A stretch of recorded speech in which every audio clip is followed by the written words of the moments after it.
Hello friends, আজকে আমি বানাবো আলুর ফ্রেঞ্চ ফ্রাই। তো আমি আলুগুলোকে সুন্দর করে কেটে জলে ধুয়ে নিয়েছি। এবার একটা পাত্রে আমি জল অলরেডি গরম বসিয়ে দিয়েছি। জলটা ফুটলে আমি তখন এই আলুগুলো ছেড়ে দিয়ে হালকা আমি একটু গরম করে নেব। জলটা দেখো অনেকটাই গরম হয়ে গেছে। এবার আমি যেটা করব, এখানে আমি একটু লবণ দিয়ে দেবো, হাফ চামচ মতো। দেখো আমি এতটা নুন দিয়ে দিয়েছি যাতে আলুর মধ্যে নুনটা ঢুকতে পারে।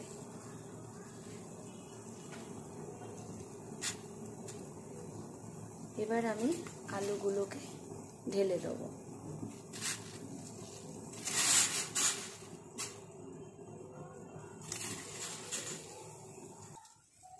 সব আলুগুলো আমি দিয়ে দিয়েছি। এবার একটু এটা সেদ্ধ হওয়ার জন্য আমি কিছুক্ষণ রাখবো। আলুটা অনেকক্ষণ সেদ্ধ হয়েছে। এবার আমি দেখব আলুটা সেদ্ধ হয়েছে কিনা। ছুরি দিয়ে আমি একটু দেখে নেব।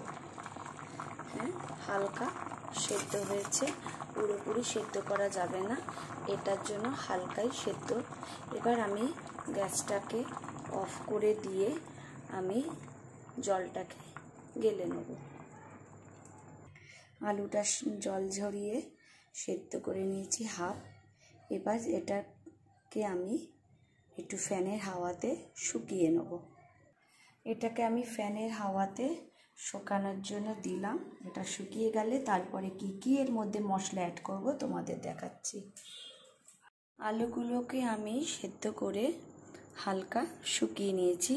এবার আমি এর মধ্যে এই পেস্টটা দেবো, মাদার্সের জিঞ্জার গার্লিক পেস্ট। এটাকে আমি দেব। তারপর আমি দেব চিলি ফ্লেক্স।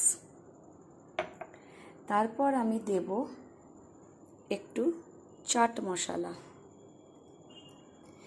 দেওয়ার পর আমি একটু ক্রাঞ্চি ভাবের জন্য আমি যেটা দেব সেটা হচ্ছে একটু চালের গুঁড়ো। আর সাথে তো আছেই কর্নফ্লাওয়ার। এবার চলো একে একে আমি সব উপকরণগুলো দিয়ে মাখিয়ে নিই। এবার আমি 1 চামচ গার্লিকের পেস্টটা নিয়ে নেব।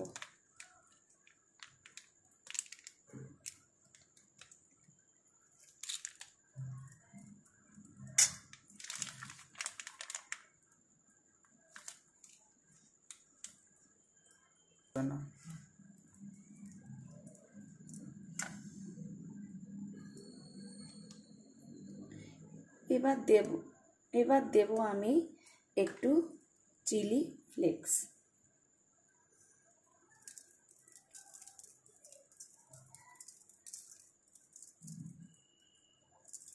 হালকা ঝাল লাগবে, যার জন্য চিলি ফ্লেক্সটা দেওয়া।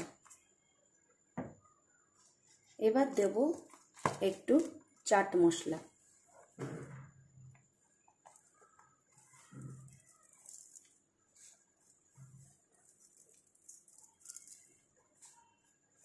চাট মশলা দিলে খেতেও টেস্ট লাগে আর স্বাদও লাগে।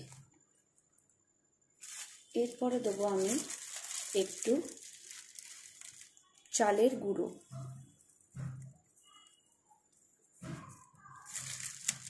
চালের গুঁড়োটা দিলে কি খুব ক্রাঞ্চি ভাবটা খুব ভালো হয়। ব্যাস, এবার উপকরণগুলোকে আমি ভালো করে মিশিয়ে নেব। তারপরে আমি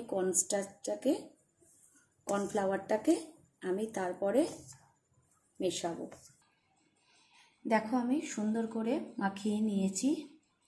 এবার আমি এর মধ্যে কর্নফ্লাওয়ার অ্যাড করব। এবার আমি কর্নফ্লাওয়ার অ্যাড করব।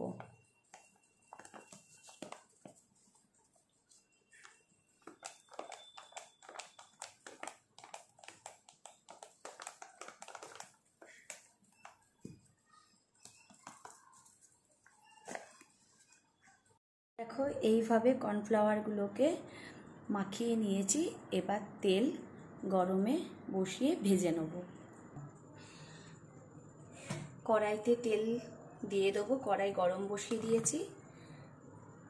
এটা না একটু ছাকা তেলেই ভাজতে হয়, আমি একটু বেশি করে তেল দেব যাতে ভাজাটা সুন্দরভাবে হয়।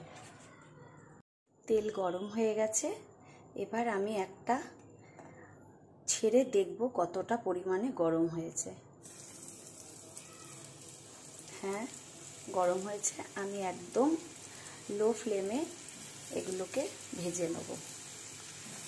তোমরাও সব সময় তো বাইরে থেকে খাও, একটু ঘরে ভেজে খাবে, দেখবে কোয়ান্টিটিটাও বেশি হবে আর খেতেও ভালো লাগবে। আমি এর মধ্যে গোলমরিচ অ্যাড করিনি, তোমরা যদি বাড়িতে থাকে গোলমরিচ অ্যাড করবে। আমার গোলমরিচ ছিল না বলে আমি স্কিপ করেছি। গোলমরিচ দিলে এর টেস্টটা আরও ভালো হয়।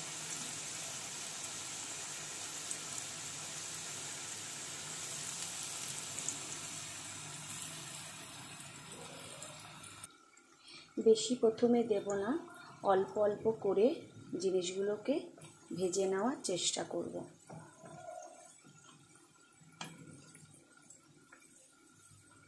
এটা একদমই লো ফ্লেমে হবে, বেশি হিট দিলে এটা পুড়ে যাবে। এবার আমি একটু উল্টে নেব।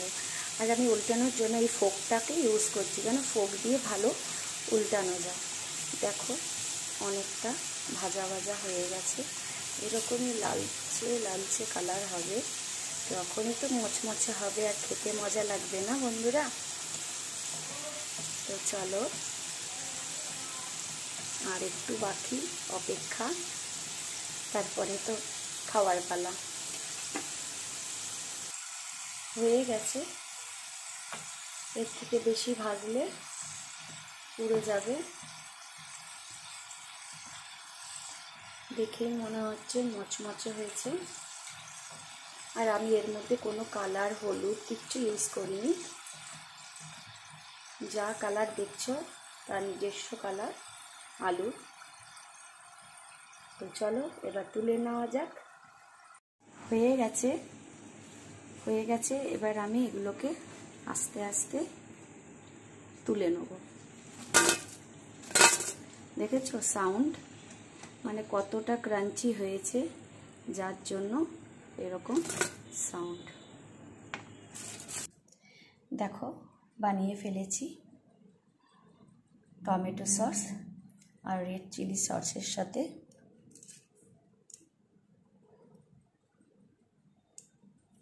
দেখো তোমাদের ভালো লাগলে তোমরাও বাড়িতে বানিয়ে খেও, খেতে তো অসাধারণ হয়েছে।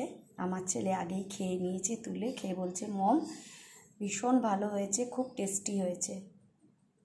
চলো বন্ধুরা এবার খাওয়া যাক।